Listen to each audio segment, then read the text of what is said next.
Moi, je serais prêt à payer pour pouvoir sélectionner les capacités cognitives de l'enfant que je vais avoir. ChatGPT ne pourra jamais tenir avec des prix aussi faibles. Du coup, ça devrait être disponible que sous forme d'API à des développeurs pour des sociétés et l'enlever du grand public parce que c'est trop dangereux du grand public. Toutes les tâches qui étaient jusqu'à maintenant très intellectuelles et très valorisées dans notre société vont le devenir beaucoup moins. Toutes les tâches qui étaient très manuelles et très peu valorisées dans notre société vont le devenir beaucoup plus. Ça servira plus à rien de payer une secrétaire à faire des papiers alors que l'intelligence artificielle va le faire bien mieux et pour un coût qui sera bien moindre. Salut à tous les amis, j'espère que vous allez bien. On se retrouve aujourd'hui pour une toute nouvelle vidéo au format interview. J'ai la chance d'avoir avec moi deux fondateurs d'une startup IA et immobilier. C'est un sujet qui me passionne. D'ailleurs, dites-moi dans les commentaires si vous voudriez qu'on fasse plus de vidéos sur le sujet. Les gars, bienvenue sur le podcast. Merci. Trop cool. Est-ce que peut-être rapidement, vous pouvez vous présenter ce que vous faites dans la vie, un peu votre parcours jusqu'ici et dans les grandes lignes. Donc moi je m'appelle Alexandre Novo, j'ai 24 ans. Donc j'ai cofondé Innovia Solutions en 2023 avec Hugo.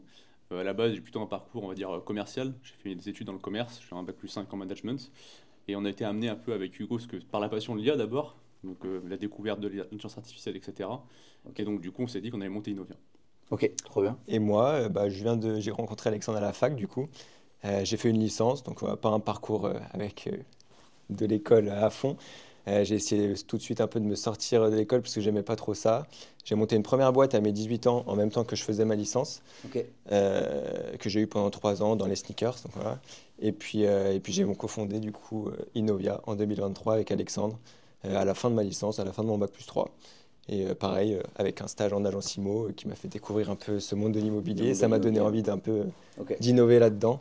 La première fois qu'on s'est rencontrés, je ne sais pas si vous vous en rappelez, mais un truc qui m'avait marqué, c'est vous vous êtes dit, nous, on s'est rendu compte que les agents immobiliers, le monde de l'immobilier de manière générale, n'était pas du tout qualifié sur l'aspect IA, etc. Est-ce qu'il y a une situation que vous avez vécue, peut-être personnellement, tous les deux, peut-être pas la même d'ailleurs, où vous vous êtes dit, putain, mais là, il y a un énorme truc à faire parce qu'il y a tout à construire, il n'y a rien qui existe. Moi, ça m'a fait cette impression, quand j'ai fait mon stage, j'ai fait un stage à la fin de mes études, du coup, de ma licence, en agence immobilière. Et j'ai trouvé que c'était quand même des méthodes assez vieillissantes. J'étais dans une agence, pourtant, qui n'était pas non plus très, très, très ancienne. Mais j'ai trouvé que c'était un peu à l'ancienne, prospection, boitage, pas énormément de nouvelles technologies, on va dire. Ouais. Et ça m'a fait un peu un choc en mode, quand même, c'est assez vieillissant ce milieu-là. Et puis même, tout l'écosystème un peu, même informatique, c'était pas le top. Donc c'est pour ça qu'avec Alexandre, ça m'a fait, je me suis dit, avec l'IA, il y a quelque chose à faire dans l'immobilier. Parce que c'était vraiment, et c'est surtout sur l'aspect du coup, principalement démarche, prospection et aussi photographie, où j'ai trouvé que c'était un peu à l'ancienne. Moi, j'allais faire du boitage de 9h jusqu'à midi et 14h, 17h. Je prenais les petits sachets et j'allais les mettre dans les boîtes aux lettres, les flyers.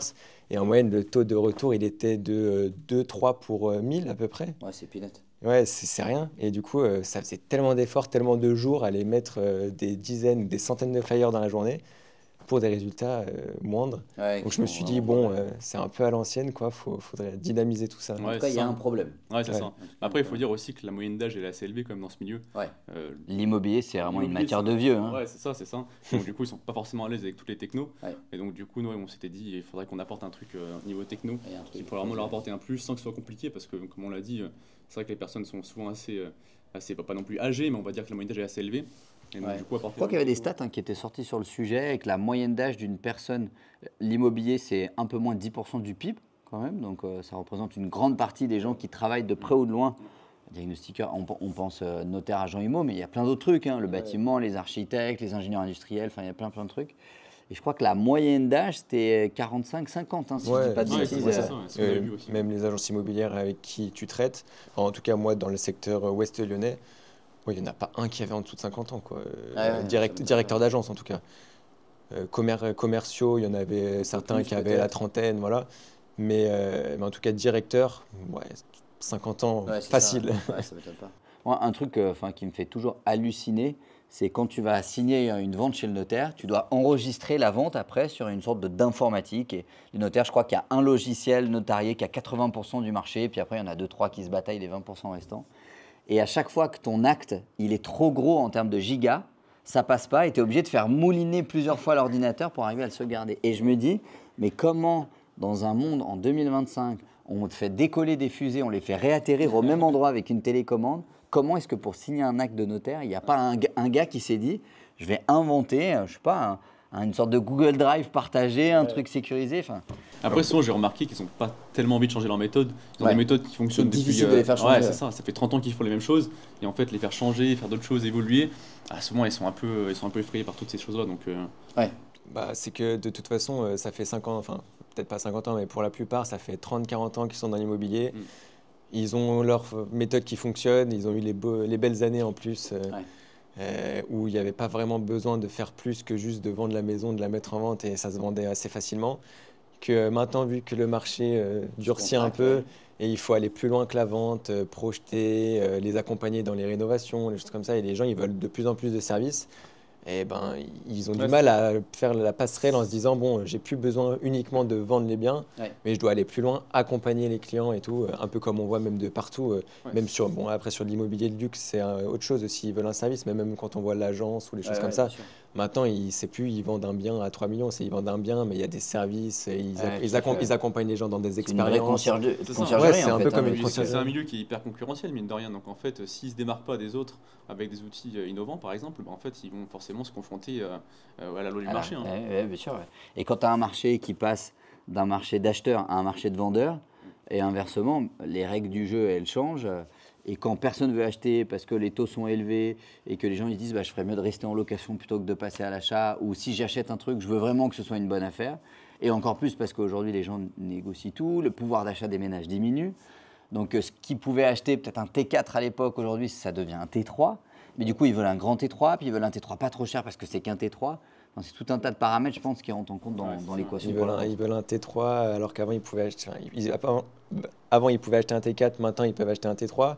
Et surtout qu'ils veulent, par contre, vendre leur T4 au prix du T4 d'avant.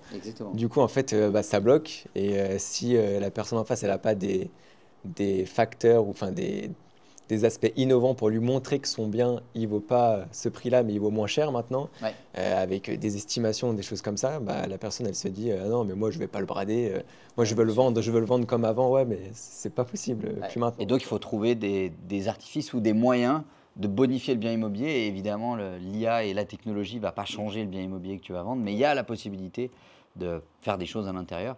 Est-ce qu'en quelques mots, vous pouvez nous expliquer Innovia Solutions, à quoi ça sert et qu'est-ce qu'on peut faire avec cet outil? Innovia Solutions, c'est une solution. Innovia Solutions, c'est une solution. Innovia Solutions, donc c'est une plateforme web pour permettre du coup de projeter son bien avec de la rénovation 3D par IA. Principalement, c'est le truc le plus important de l'application. Donc de par une photo de son iPhone, on peut projeter une future rénovation, vider la pièce, changer mur, sol, plafond, réaménager la pièce avec des meubles plus modernes en quelques secondes à des coûts très très faibles et très rapidement parce qu'en 30 secondes, 1 minute, on a la photo sous la main. Ça, c'est la feature principale. Et par la suite, du coup, une fois qu'on a fait la rénovation visuelle, il y a aussi la rénovation, l'estimation de travaux. Donc, on a développé un algo qui vient estimer du coup le prix de la rénovation en prenant en compte les DPE, tous les facteurs actuels. Ah oui, tu prends en compte le DPE. Ouais, juste à plus ou moins 5%, qu'on se base sur des données d'assureurs pour faire ce chiffrage travaux.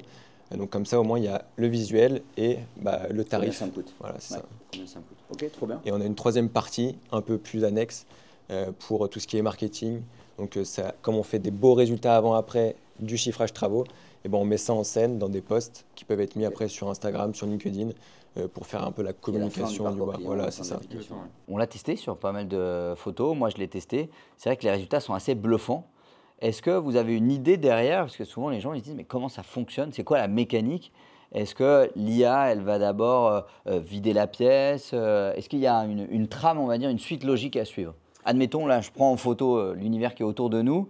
Je me dis, tiens, je veux changer la couleur des murs. Au lieu que ce soit du parquet chêne clair au sol, j'aimerais mettre du marbre noir. Et puis, je veux virer la table. Est-ce que ça, je peux le faire avec l'application? Eh ben oui, ça, c'est tout à fait possible. Alors non, nous, justement, on avait pour but d'initier les personnes dans une trame, en fait. Quand ils prennent leurs photos, ils ont plusieurs étapes qu'ils vont pouvoir suivre. Donc la première étape, comme l'a déjà un peu évoqué Hugo, ça va de venir vider la pièce. Donc là, par exemple, on a cette pièce qui est meublée. Si on veut la rénover, ce qui est bien d'abord, c'est donc de la vider. Ensuite, si les murs sont un peu anciens ou délabrés, on va venir la rafraîchir avec la couleur qu'on veut. Donc on met soit du blanc, soit du gris, peu importe. On choisit sa palette C'est de ça, couleurs. soit la Ouais. palette de Ok. couleurs qu'on veut appliquer.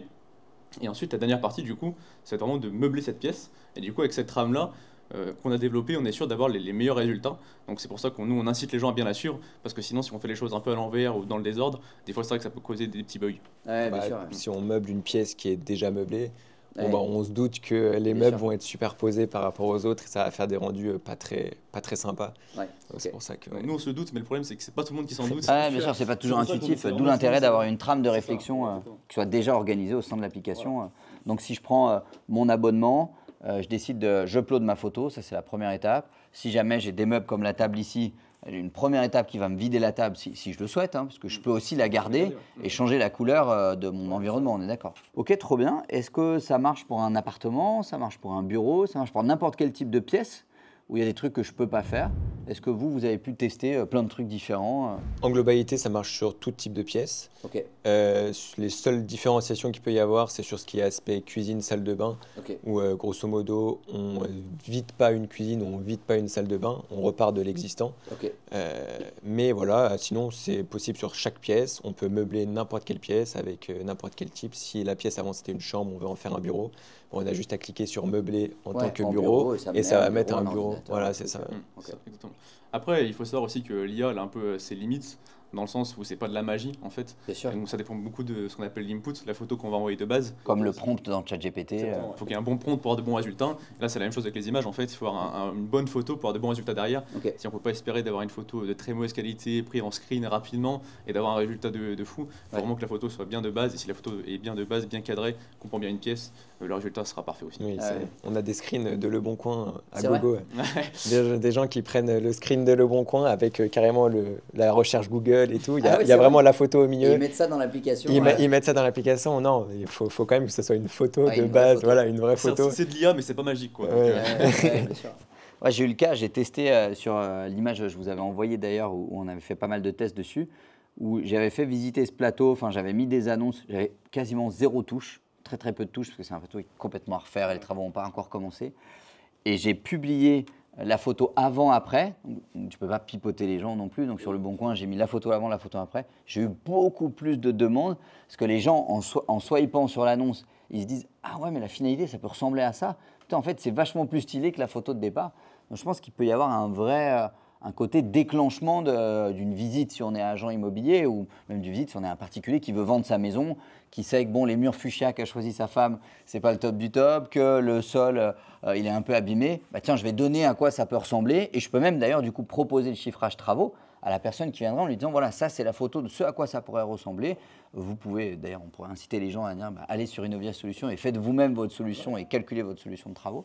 Je pense que ça peut être un vrai déclencheur. La vraie barrière du visuel dans l'immobilier, le fait que les gens n'arrivent pas à se projeter, c'est le plus dur. Bah, c'est ça. Et en plus, les gens immobiliers, souvent, ils sont pas très contents quand ils sont ce genre de bien. Bien sûr. Et moi, je pense qu'au contraire, je pense que c'est vraiment quelque chose où ils peuvent vraiment là apporter leur expertise, dans le sens où le bien, il est pas très beau, certes, il y a beaucoup d'innovations à faire, mais là, avec les outils qu'ils ont maintenant, ils peuvent le projeter les clients, ce qui était difficile avant. Parce que là, directement, en visite, on peut avec son téléphone, on peut rentrer la photo, faire la projection en fonction du style que le client souhaite, s'il peut mettre du parquet, du carrelage, du marbre, etc.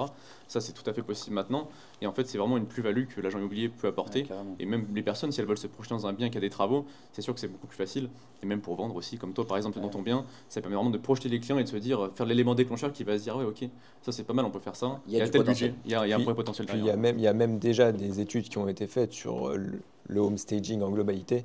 Pas forcément IA, mais vraiment home staging vraiment généraliste. Et ça améliore largement la qualité de vente. Hein. Je crois que c'est 60% de plus de clics sur les annonces. Les délais de vente sont réduits. Je crois que c'est de 105 jours en moyenne à 35 jours avec du home staging. Ah ouais. Donc 2 fois 3. Hein. On vend un bien 3 fois plus vite avec du home staging. Et c'est des faits qui ont été avérés, pas forcément même par nous, c'est vraiment des études qui ont été faites. Nous, Monsieur Plaza et toute son histoire. Ouais, voilà, exactement. Et c'est un peu Après, eux qui ont démocratisé aussi le truc Et sur puis de M6. toute manière, de toute façon, c'est pas nouveau. Hein. Ces outils sont nouveaux parce qu'ils sont plus faciles et ils coûtent moins cher, mais les architectes, c'est leur métier, ce qu'ils faisaient de base. Sauf que là, au lieu de prendre 4 000 €, vous allez prendre, c'est 9,99 €. C'est ça, pour la partie home staging, c'est ça. Donc en fait, c'est vraiment des outils qui existent depuis longtemps et qui ont été démontrés depuis déjà un bon moment, quoi. En parlant d'études, j'en ai lu une il n'y a pas longtemps, moi, qui m'a très perturbé en tant que professionnel de la santé. C'est une étude qui a été faite à Stanford, si je ne dis pas de bêtises, où ils ont comparé, ils ont donné 50 cas complexes à des chercheurs de Stanford, mais des enseignants en médecine, des mecs vraiment ultra cotés, ultra chauds dans leur matière, cancérologues, urologues, chirurgiens digestifs, chirurgiens cardiaques, etc. Et ils ont fait des pourcentages, des dossiers qui avaient déjà été résolus, où on avait le diagnostic, et ils ont donné le dossier de base à ces, je sais plus, c'était 50 praticiens ou 30 praticiens, et ils ont fait ça VS ChatGPT. Eh ben, les chercheurs, les vrais humains médecins, ils ont 35% de bonnes réponses dans l'étude. ChatGPT a 85% de bonnes réponses dans l'étude.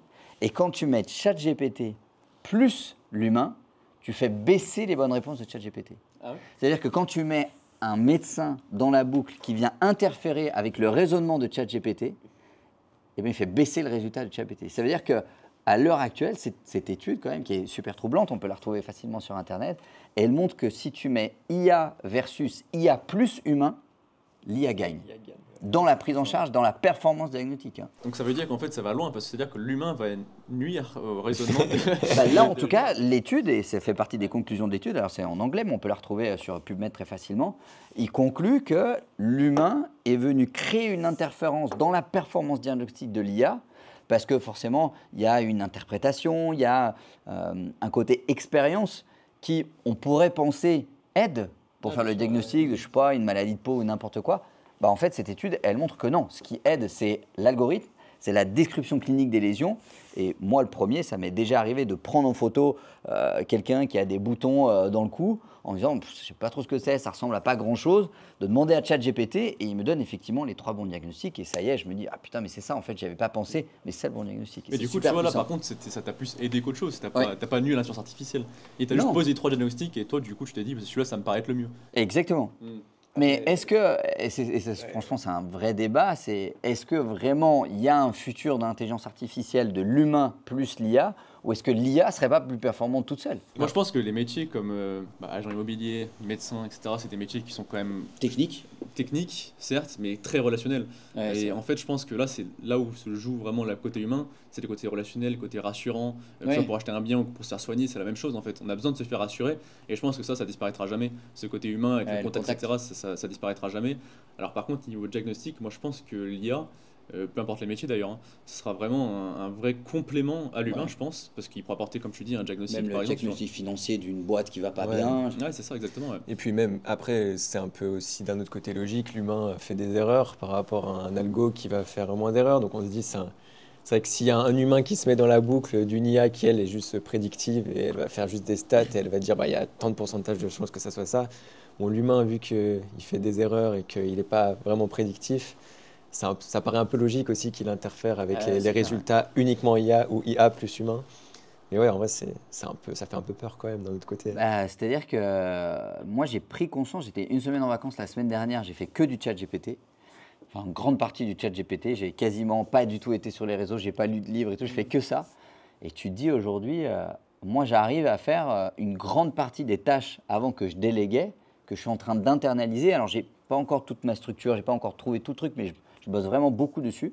J'en fais vraiment tous les jours pour essayer d'automatiser ma gestion immobilière, la relance des loyers impayés quand il y en a, le paiement des factures. En fait, si tu connectes ChatGPT avec un espace Google Workshop, avec un Zapier qui est connecté à tes comptes bancaires et tout, tu peux faire vraiment beaucoup de choses, quoi. Ouais. Bah, je trouve, moi, c'est exceptionnel ce qui s'est passé en l'espace de 5 ans. Ouais. On voit d'où on est parti, à où est-ce qu'on en est maintenant. Et encore, on prévoit d'arriver en 2030, je crois, si je dis pas de bêtises. À la super À la intelligence. super intelligence, l'intelligence générale qu'on appelle, qui en fait, qui sera spécialisée, qui a besoin d'être spécialisée, parce qu'en fait, elle sera spécialisée dans tous les domaines. Ouais. Et en fait, ça, je pense qu'il va vraiment changer la donne. En fait, elle pourra réfléchir entre guillemets comme un cerveau humain. Et ça, je pense que là-dessus, ça va être vraiment encore quelque chose qui va être encore plus fou. Et quand on voit ce qui se passe déjà maintenant, on se demande ce que l'avenir nous réserve, quoi. Franchement, OpenAI, ils l'ont peut-être déjà, ça se trouve en interne, c'est ce qu'il disait la dernière fois que je regardais un podcast. Je crois que c'était Oussama qui disait ça, où il disait ouais, chez OpenAI, ils l'ont déjà, même Musk, il l'a déjà, la super intelligence. il la garde pour eux. Il la garde pour eux parce que c'est trop violent, ça fera trop une. C'est surtout, tu te dis, ça va quand même bouleverser l'organisation de la société. Enfin, je veux dire, il y a des métiers qui vont disparaître, qui n'auront plus aucun sens financier. Je veux dire, ça ne servira plus à rien de payer une secrétaire à faire des papiers, alors que l'intelligence artificielle va le faire beaucoup plus vite, bien mieux, sans erreur. et pour un coût qui sera bien moindre. Et là où il y a un vrai danger, je pense, en France, c'est parce qu'en France, le coût du travail, ça coûte très très cher. En France, ça coûte très très cher, ne serait-ce que pour payer quelqu'un que tu vas, où lui va il se retrouver avec 1 600 € dans sa poche, ça coûte près de 3 000 € à la société. Donc c'est énorme, quoi. C'est quand cette semaine, là, il y a eu le move de Shopify, je sais pas si ça fait beaucoup parler, où Shopify, maintenant, c'est une note interne qui a fuité apparemment. Après, c'est ce qu'ils disent. Voilà, ça, c'est toujours un peu pareil, mais en tout cas, ça leur a fait une bonne pub en plus de ça. Mais sur le CEO de Shopify qui dit maintenant tous les problèmes avant de contacter un humain ou du moins la hiérarchie ou le support, vous devez prouver que vous ne pouvez pas résoudre le problème avec l'IA. Et du coup, ça veut dire que n'importe quelle personne au sein de la boîte est obligée de savoir utiliser l'IA et est obligée de prouver que même en sachant bien s'en servir, il n'a pas réussi à régler son problème, donc il a besoin d'une fonction de support. Et là, c'est un peu le premier move de grosses boîtes cotées qui parlent de l'IA comme ça en disant voilà, maintenant, c'est obligatoire. Et je pense qu'il y en a pas mal qui vont faire le tour. Ouais. Et pour revenir justement sur la problématique des métiers qui sont voués à disparaître, on voit que la mise à jour de ChatGPT 4o, là, donc on a bien testé aussi également, les graphistes par exemple, là on a vu que c'était sidérant. Hein. Les résultats qu'on a eus, franchement c'est impressionnant, ça fait beaucoup de buzz d'ailleurs, hein, parce que tout on a pu tester, etc. Quand tu mets en valeur un produit, etc., tu as des résultats qui font, franchement ils sont incroyables. Hein. Ils sont incroyables et pour 100 fois moins cher. 100 fois moins cher. 100 fois moins cher, donc ça c'est vrai que c'est assez inquiétant. Après il y a beaucoup de personnes qui disent que ça remplacera jamais le côté artistique, humain, etc. Mais après quand tu compares les prix, quand tu vois que ChatGPT ça coûte 20 € et que tu peux en faire une illimité. Et puis qui recherche de l'artiste aujourd'hui Et puis le graphiste il coûte combien? Il coûte au moins 100 € je pense pour une image basique encore. Donc tu vois vite la différence de prix. Hein. Et les gens réfléchissent comme ça de toute manière, hein, qu'on le veuille ou non. Hein. Après, ça fait quand même un peu des petites erreurs parce que moi, déjà même pour en faire des miniatures YouTube, j'ai quand même un peu des fois galéré à faire des beaux rendus. Ou alors, il faut lui mettre une bonne image en input d'une autre miniature d'un YouTuber pour qu'il te fasse vraiment un résultat vraiment clean. Et même en revenant sur ce qu'on disait avant dans le médical, moi, j'ai un ami à moi là, qui a un nouvel an est tombé des escaliers. Et du coup, cheville qui gonfle et tout, il est parti aux urgences et tout. Et on lui a diagnostiqué une fracture. Du coup, on lui a mis, il avait une attelle, il n'a pas été plâtré, il a eu une attelle. Là, ça faisait, du coup, c'était tout le mois de janvier, il a eu son attelle et il est revenu début février, du coup, pour faire des contrôles. Et là, le médecin, il lui a dit, non, en fait, on s'est trompé, je pense que c'est l'IA qui a dû merder, mais on n'a pas vu de fracture sur la radio qu'on vient de faire. Et du coup, là, il a pu remarcher, là, 3 semaines après, il y a eu quand même un mois. Alors que le mec, il lui avait dit, il y aura de la rééduque et tout. Et il lui a dit, ouais, je pense que c'est l'IA qui a dû bugger dans le diagnostic de la radio. Moi, je pense pas. Hein. Et bon. Moi, je pense que tu prends 100 situations comme celle-ci, médicale ou pas d'ailleurs. Tu fais IA versus un Toubib. Moi, je pense que l'IA, elle a bon dans 99% des cas et le Toubib, il se gourde dans 99% des cas. Je pense qu'en disant ça, tu vas faire beaucoup d'ennemis, mais après, c'est la réalité, je pense. Hein, mais je veux dire, c'est pas moi qui le dis, c'est des scientifiques qui l'ont prouvé. Ah ouais, ça, on peut pas savoir si c'est vraiment vrai ce que lui a dit le mec en mode c'est l'IA qui s'est gouré. Mais bon, oui, c'est... Alors, effectivement, moi, ça m'est déjà arrivé de travailler dans des services d'urgence où il y a une IA qui repère les traits fracturaires au niveau de certaines fractures. Mais franchement, d'expérience, c'est plutôt en général dans le sens où je ne l'avais pas vu. Et une fois que l'IA, elle me dit, là, elle a un doute sur un trait fracturaire, je me dis, ah ouais, du coup, j'ai un doute sur un trait fracturaire.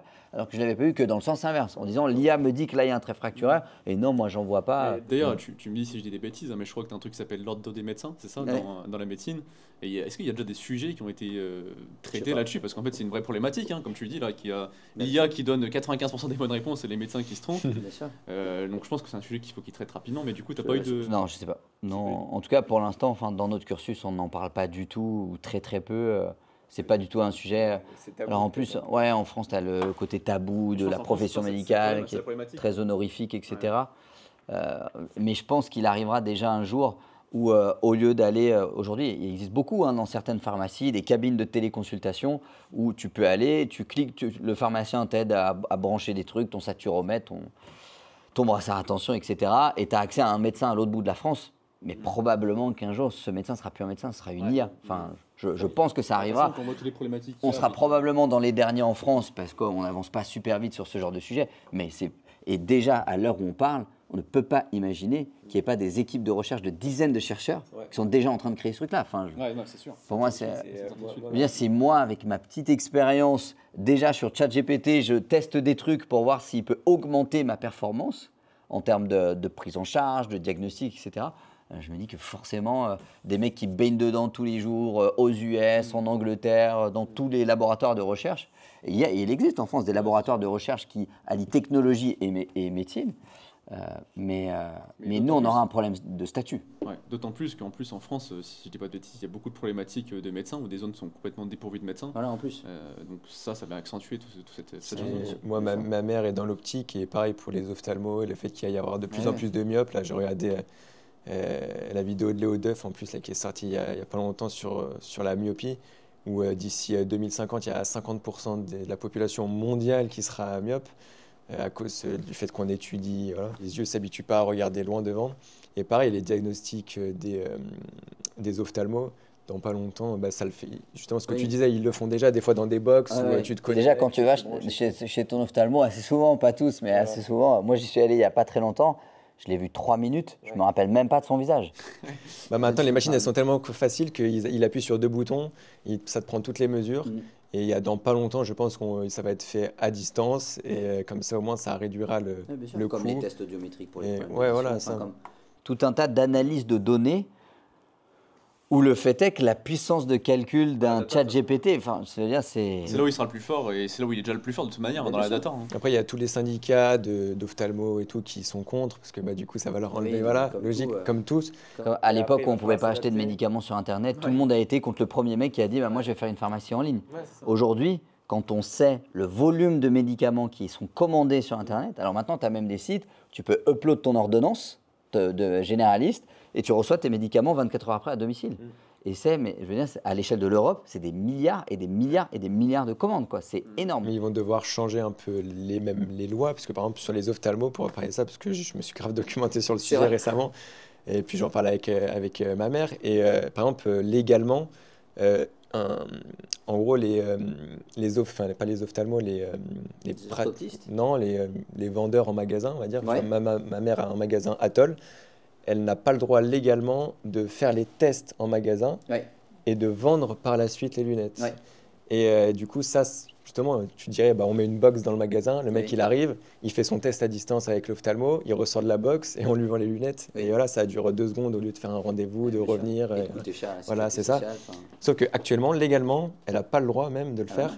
Et elle n'a pas le matos, de toute façon. Oui, mais après, maintenant. Même si elle pouvait l'acheter. Même si elle pouvait l'acheter, parce que maintenant, ils font des box, ça coûte cher encore, ça coûte 100 000 € pour avoir la box et tout. Justement, tu rentres dans la box, c'est ce que tu dis, tu as tout dedans, tu as l'ophtalmo à distance. Il dit, mettez-vous la tête là, la main là et tout. Après, c'est un investissement de 100 000 balles actuellement.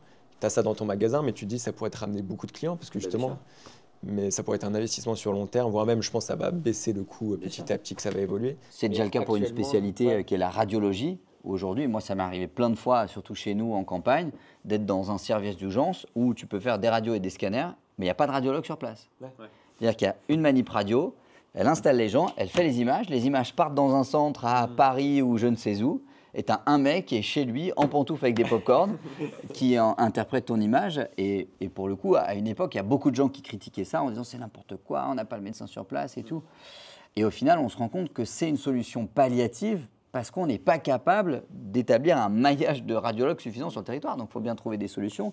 Et on se rend compte que le taux d'erreur n'est pas beaucoup plus élevé sur les études qui ont été faites sur le sujet, sur la téléradiologie. Et d'ailleurs, il y a plein de gens aujourd'hui, d'étudiants qui se disent moi je vais faire radiologue parce que même si j'habite à Bali, je peux bosser en fait. Après, moi, je serais étudiant en radiologie, j'aurais quand même peur par rapport à l'IA aussi, du coup. Parce que l'IA, apparemment, de ce que j'ai vu sur la radiologie, j'ai vu une petite interview d'un radiologue tout à l'heure d'ailleurs, et qui disait que lui, il avait très peur de se faire remplacer par l'IA, parce que justement, c'est de la data, en fait, une radio, finalement.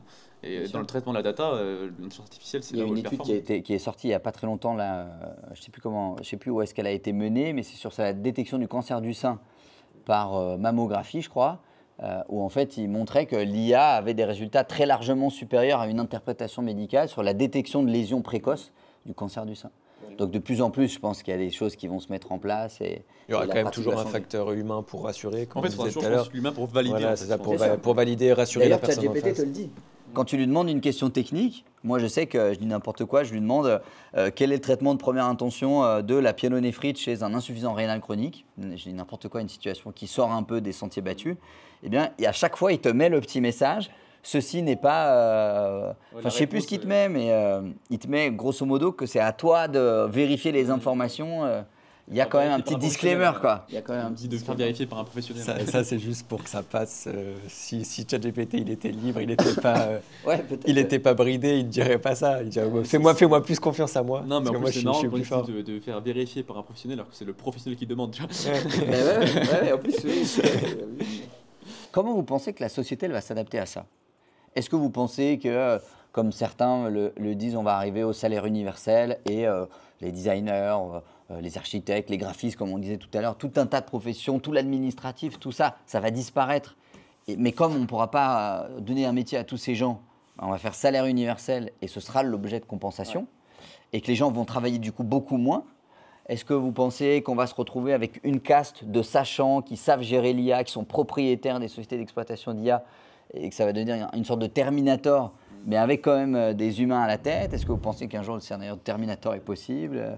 En fait, c'est un sujet qui est tellement large et compliqué, dans le sens où en fait, c'est une révolution majeure. Je crois qu'il y a quelqu'un qui a dit que c'était une révolution encore plus que celle qui était du feu. Ouais. Donc forcément, ça va chambouler tout en fait, nos styles de vie et nos modes de vie. Après, de là à dire est-ce que ça va avoir un salaire universel, etc., ça franchement, je sais pas. Moi, j'y crois pas, moi, salaire universel. Pour moi, il y aura toujours quelqu'un de plus haut qui dirigera. Moi, je pense plutôt au système de caste, là, ce que tu dis. Tous ces métiers Après, en fait, il y a un truc qui dit, tu vois, c'est comme quand Internet est arrivé. Il y a plein de métiers qui ont disparu, mais aussi il y en a plein de nouveaux qui sont créés. Donc en fait, après, est-ce que le ratio sera aussi important? Est-ce qu'il y aura un basculement entre de nouveaux métiers qui vont être créés par l'IA et ceux qui vont disparaître? Est-ce que du coup le ratio va être égal au minimum pour pas qu'il y ait de métiers qui disparaissent ou non? Ça, c'est une vraie question. Parce que vu que c'est une énorme révolution, il y aura forcément aussi beaucoup de révolutions dans l'application dans les métiers. Des gens peut-être qui vont conseiller avec l'intelligence artificielle, pardon. Donc c'est vrai que c'est compliqué. Moi j'ai un peu quand même du mal à croire à un salaire un peu universel, bisounours, on vous donne de l'argent gratuitement, de toute façon vous pouvez plus travailler, il n'y a plus de place pour vous.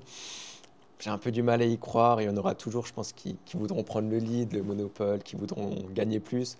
Enfin je vois mal une société en mode un peu plate. Ça me paraît pas très envisageable. Dans tous les cas, je pense que surtout ça va être extrêmement réglementé. Je pense qu'encore ça on commence tout juste, mais je pense qu'en fait dans les années à venir ça va être extrêmement réglementé et qu'en fait on ne pourra pas remplacer des métiers comme ça puisque par exemple des trucs générés par IA tu ne pourras pas les utiliser ou alors qu'à un but non commercial.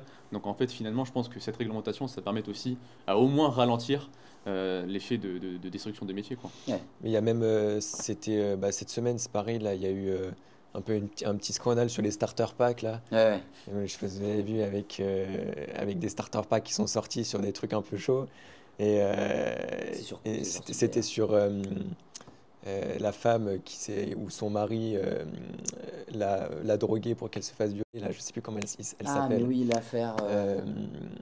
On n'ai pas entendu parler. Et il y en a, ils ont fait des starter packs sur cette personne et tout tout le monde a accusé justement. Mais le problème, c'est pas le starter pack. Le problème, c'est les gens qui l'ont fait.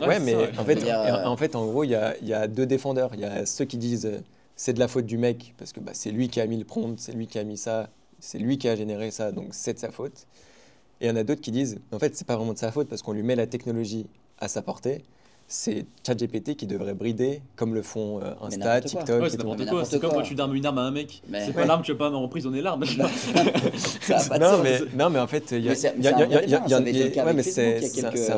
un énorme débat. Ça, c'est comme tu prends un marteau. Si tu as un marteau qui est bien tranchant, bon, ça te sert à planter des clous, mais tu peux tuer quelqu'un. Oui, c'est en mode au constructeur aussi du marteau de faire des bords un peu plus ronds sur certains endroits. Pour pas que ça blesse. Moi, j'avoue que je suis pas d'accord. Moi non plus. C'est comme, je sais pas si vous aviez suivi l'affaire Facebook à l'époque, où il y a un procès qui est fait à Facebook en disant vous mettez en avant trop de posts haineux qui mettent en avant la guerre, qui mettent en avant la violence, etc. Et Mark Zuckerberg est interviewé, je ne sais plus, devant le Parlement, je ne sais plus quoi, quelle autorité, et il dit, vous savez, moi, mon algorithme, il met en avant ce avec quoi les gens interagissent et où les gens passent du temps sur la publication. Donc si l'algorithme de Meta met en avant effectivement des vidéos de guerre, des vidéos antisémites, des vidéos. C'est parce que les gens veulent voir ça.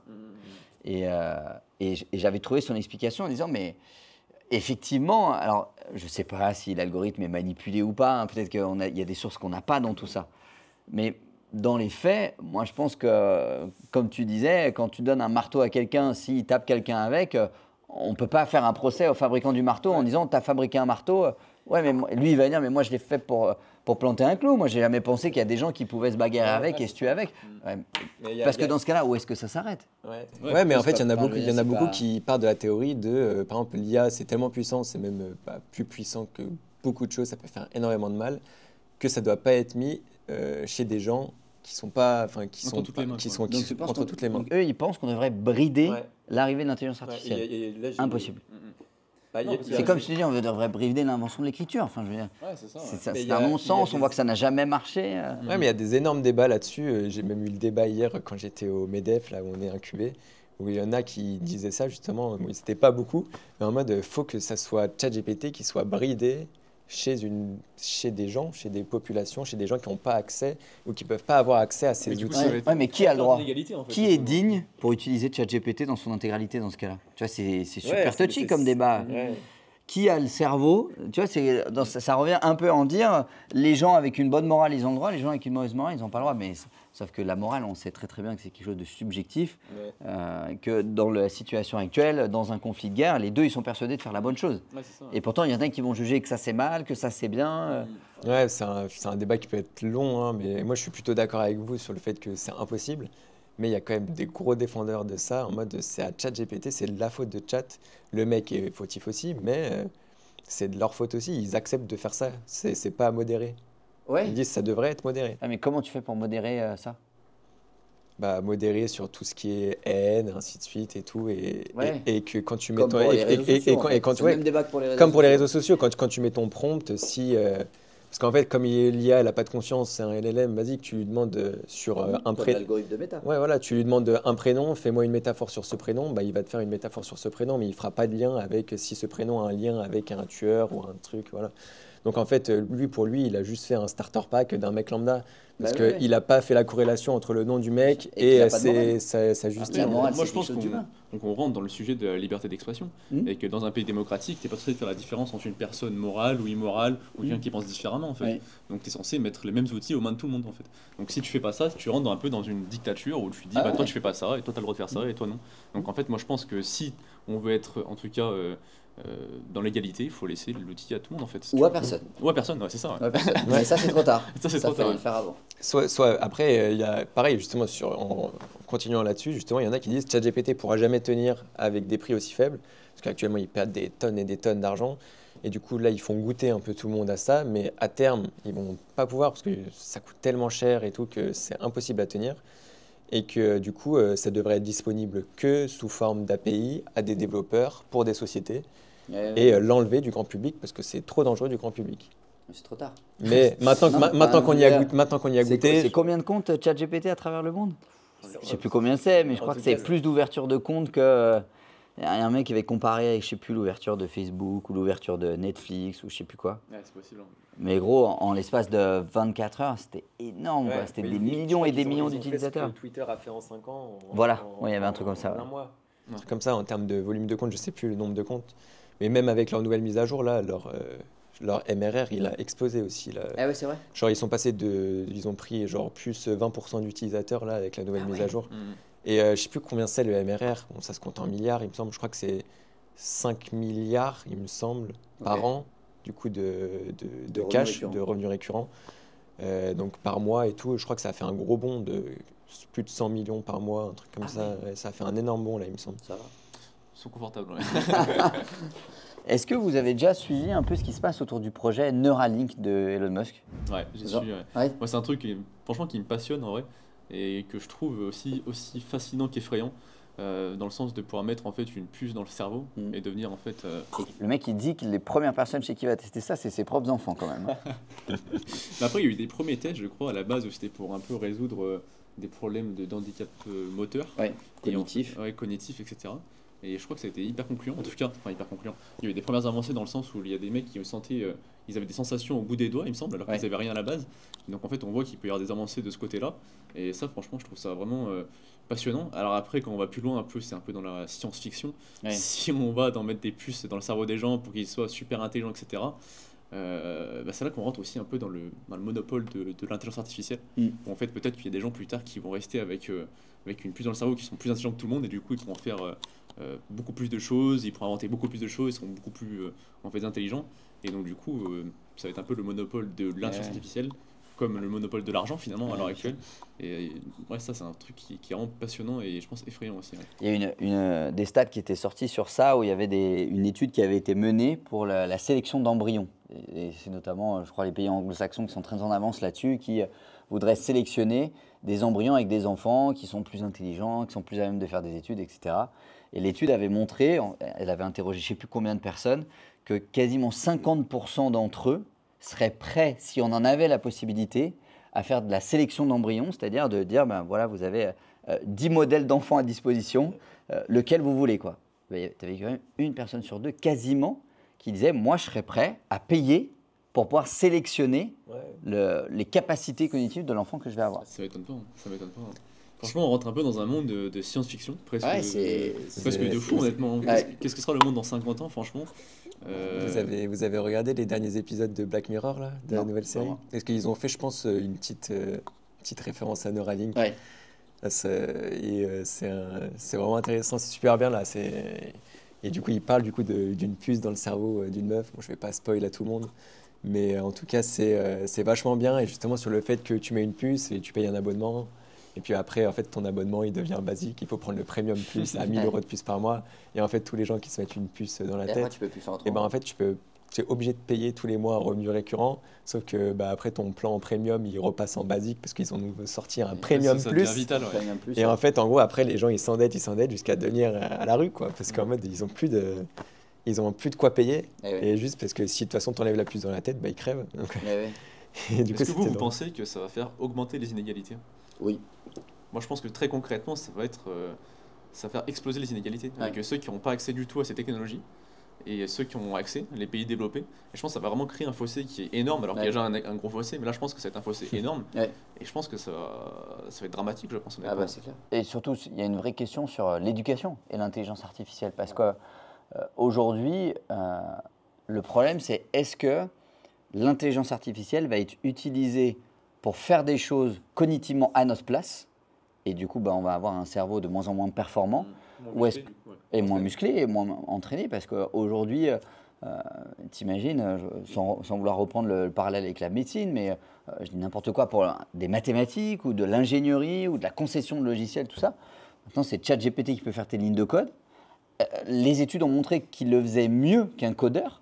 Donc du coup, à quoi ça va servir? Et est-ce qu'on va continuer d'apprendre certaines matières où on va se dire, aujourd'hui, apprendre des mathématiques, est-ce que vraiment ça a un intérêt, pas d'intérêt?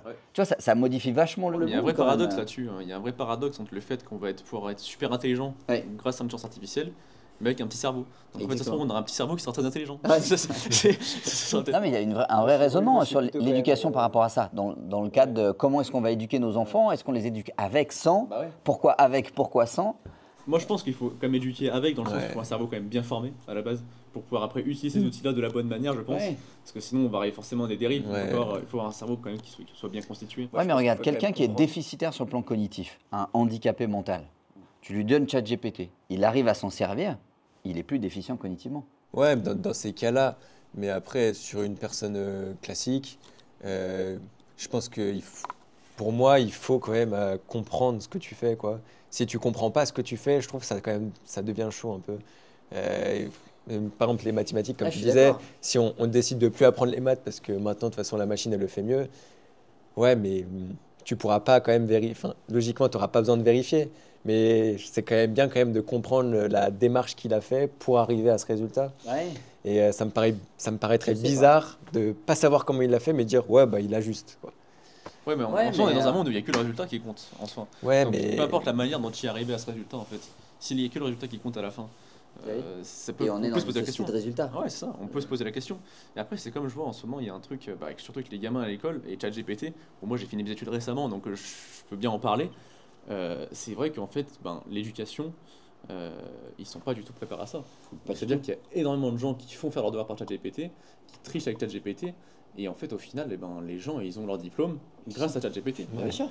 Et franchement, ça, c'est... Et pour toutes les matières. Et pour toutes les matières. Mais du coup, c'est qui a le diplôme? C'est ChatGPT ou c'est le mec? Parce que le mec, en fait, finalement, il n'a pas de compétences à proprement parler. Oui.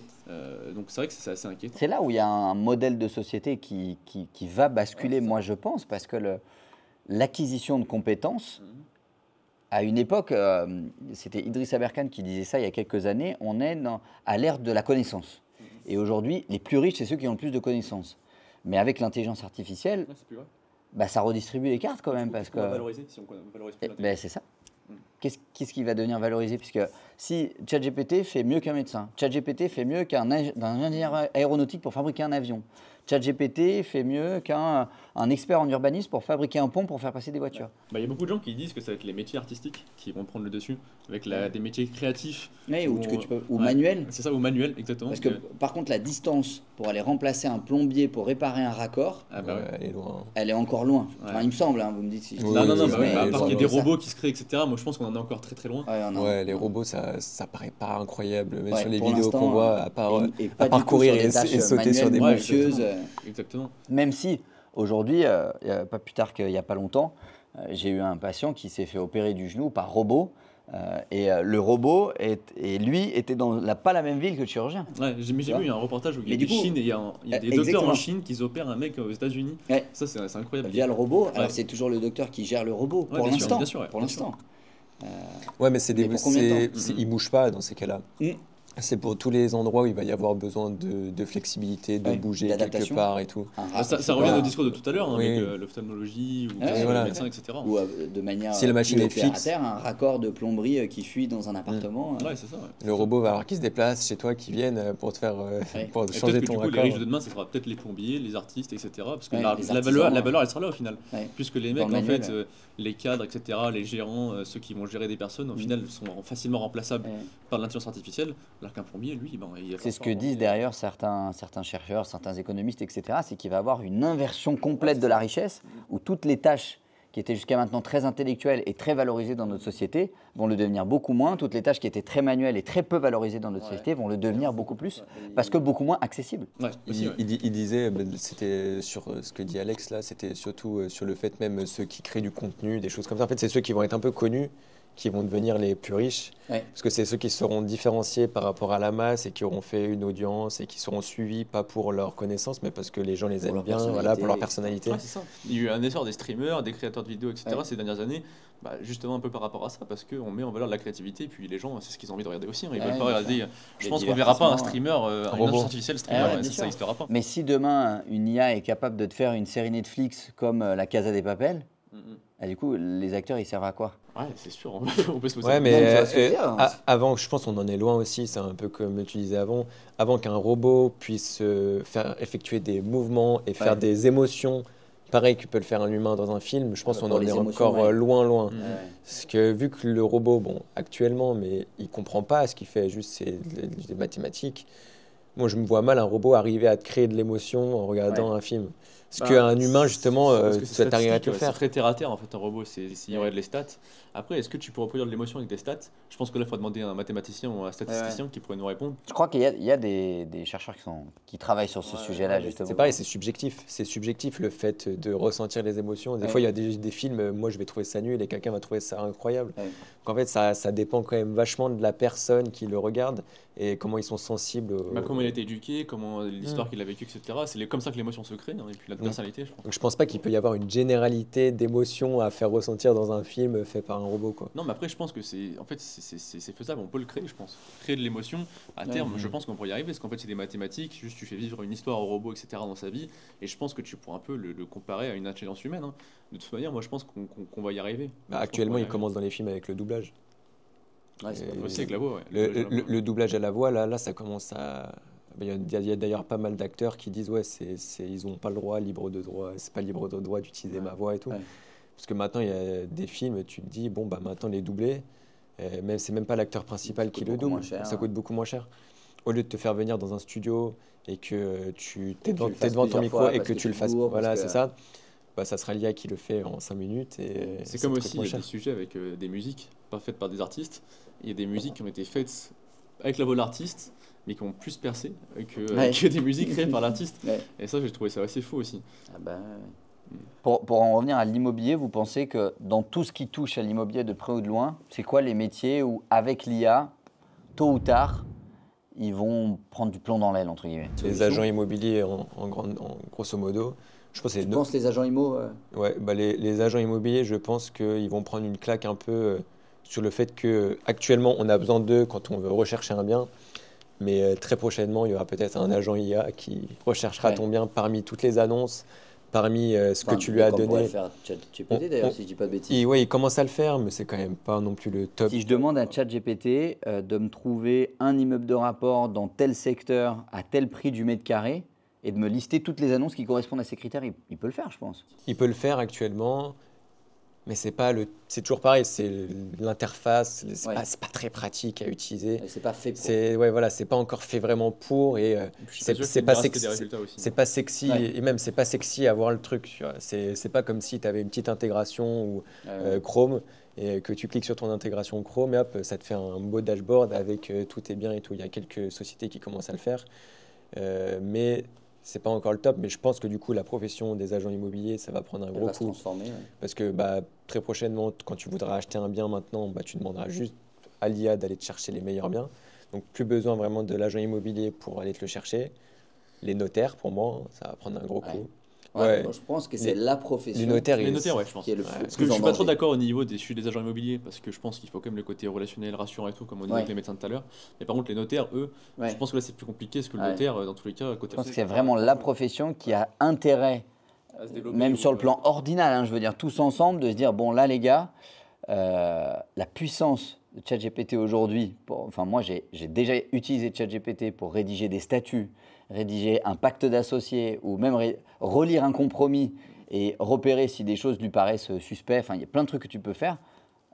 C'est incroyable. Je veux dire, surtout quand tu vois le coût que représente un acte notarié de manière générale. En général, les offices notariaux, c'est plutôt des grosses structures c'est une profession libérale, mais libérale avec quand même beaucoup de collaborateurs pour plein de trucs. Je pense que tout ce qui est administratif, et donc une bonne partie de ce qui est immobilier est quand même administratif. Mais même déjà les clercs, il y en a pas mal qui en ce moment perdent un peu leur job, ou du moins ils sont un peu remplacés par des IA. Moi j'ai des copains où leurs parents étaient notaires et ils commencent à se dire Christelle, on va la dégager parce que finalement ChatGPT il peut faire tout aussi bien qu'elle. Et au lieu de me rédiger comme elle faisait avant mes actes, maintenant ChatGPT il me le fait en 15 minutes, moi je relis derrière, je corrige. Comme je le faisais déjà. Voilà, et au lieu de prendre 3 heures pour elle, ça m'a pris 15 minutes le temps de relire. Bien sûr. Et il commence déjà un peu à le faire, et même on voit même avec Mister IA et tout, il commence à bien s'implanter sur les notaires à Paris pour les former à l'IA. Là, en ce moment, là, ils font beaucoup de posts dessus, et ils commencent à bien déployer ce secteur parce que c'est plus en danger, comme tu dis, je pense. Tout à fait, Moi, je pense le diagnostic aussi. Parce que déjà, quand tu sais, alors je ne sais plus quelle est la stat, mais on le mettra dans les fact-checking de la vidéo, mais je crois qu'il y a une grande partie quand même des diagnostics en France qui sont faux, c'est-à-dire qui sont des faux diagnostics, où ton DPE, on t'a donné une lettre, mais ce n'est pas la bonne lettre. C'est-à-dire, par exemple, que tu as passé un billet au diagnostiqueur ou Pas forcément passer un billet, mais au diagnostiqueur pour t'arranger, est-ce que tu es un mec sympa t'as augmenté un peu la lettre. Et je crois que ça représente un pourcentage significatif de tous les diagnostics qui sont faits en France et qu'il y en a beaucoup qui sont des faux diagnostics, des mauvais diagnostics. Et sauf qu'aujourd'hui, au final, je ne sais pas si vous avez déjà vu un diagnostiqueur travailler, mais il y a une expertise qui est très algorithmique dans son raisonnement.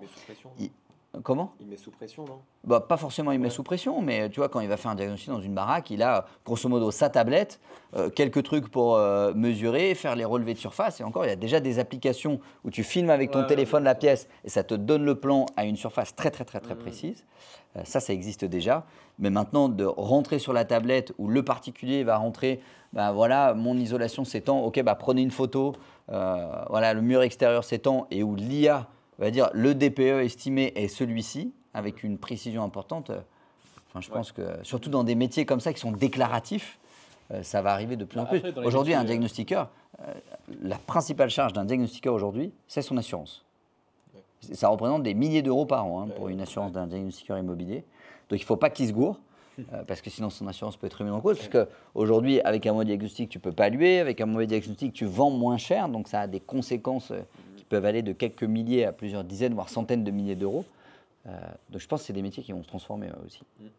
Même dans le neuf, ça revient un peu au homestaging, mais tout ce qui est projection des immeubles et tout, ça pareil, il y a pas mal d'IA qui arrivent. Même nous, on a fait déjà des tests un peu pour essayer de le faire, mais projeter des immeubles. Du coup, un immeuble un peu moche, et bah, là, le refaire avec l'IA, ou alors carrément sur un terrain vide, planter un immeuble avec l'IA.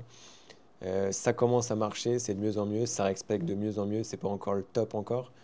Mais pareil, d'ici quelques mois, je pense qu'on arrivera à refaire des immeubles d'extérieur, comme le faisait avant un graphiste ou un architecte dans une boîte d'immobilier qui fait du neuf, où il fait des plans toute la journée et des immeubles. Bon, bah, maintenant, tu le mettras, tu diras, bon, je veux 5 étages avec des balcons de temps, et lui, il fait tic, tic, tic, hop, et il te fait ton immeuble. Trop bien, les gars, merci beaucoup d'être venus sur l'épisode. Au plaisir de se refaire un épisode. Si jamais on veut s'abonner à Innovia Solutions, adhérer, faire des tests, etc., comment est-ce qu'on peut faire? On mettra évidemment le lien dans la description. Mais je crois qu'il y a différentes formules possibles. Ouais, c'est ça. C'est sur Innovia Solutions, innovia-solutions.com. Il y a plusieurs formules. Ça commence des 9,99 € jusqu'à 29,99 €. Et on fait même un freemium, donc un plan gratuit. On peut faire 3 photos par mois gratuitement. Donc comme ça, on peut rénover son bien gratuitement. Et puis voilà, le plan à 9,99 € permet de faire des photos illimitées. Le plan à 19, photos illimitées plus chiffrage travaux. Et le plan à 29, c'est les deux que je viens de dire, plus la partie marketing que j'ai énoncée au début. Donc voilà. C'est le package global. Voilà, c'est ça. Tout était... C'est top du top. Ouais, sans engagement. Tout se fait sur l'application, quoi. Ok, trop bien. Super. Merci Timothée. Merci. À bientôt.